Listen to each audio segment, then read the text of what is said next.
Well, good morning, my radio friends. It has been some time since I posted a video, and I figured because I'm restoring the speaker, my newest acquisition, it would be a perfect opportunity to give kind of a brief orientation of how these 20s speaker drivers operate and how they're configured. Um, well, we'll start with the fact that, of course, here is the driver. Here is the pin that goes to the apex of your cone. Now, all these drivers are configured slightly different, but they operate on the same principle. There's going to be a magnet, a coil, and a vibrating reed. In this case, here is, well, for what it's worth, I have removed the magnet just for clarity. Of course, I had it completely disassembled to clean all the parts, but the magnet goes from here, loops around, it comes back to this pull piece. So it energizes or magnetizes these pull pieces. So there's your magnet here and here.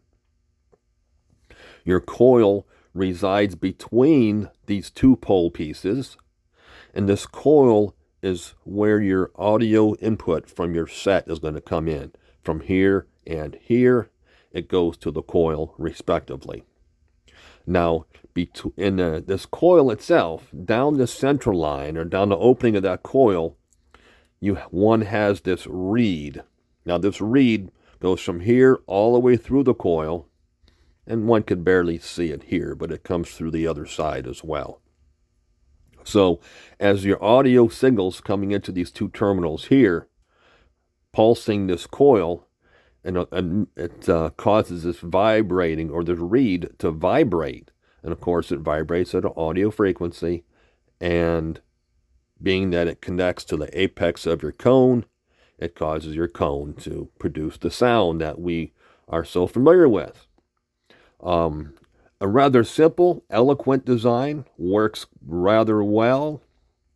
Like I said, most all are configured in the same manner. Probably the only really difficult part, if I could even say that, is getting these. There's four of these little, and I will call them pole pieces just the same. There's two here on this side, and of course two on this side as well. And these two screws allow this pole piece to move up, down, and adjust. And that's probably the only difficult part. Even so, it's not terribly difficult. Thankfully, the coil on this set or this speaker was good. It's not always the case. I've had to rewind numerous of these coils over the years, and I have to confess, as I'm getting a little older, my right hand is not as steady as it used to be. So it makes it a little more difficult working with the 42 gauge wire. But anyway, I just wanted to show you the driver and this my newest acquisition.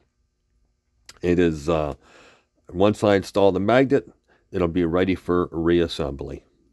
Well, thank you all so much. I hope you found it helpful as always, and I truly do appreciate those that are following along. And of course, as always, until next time.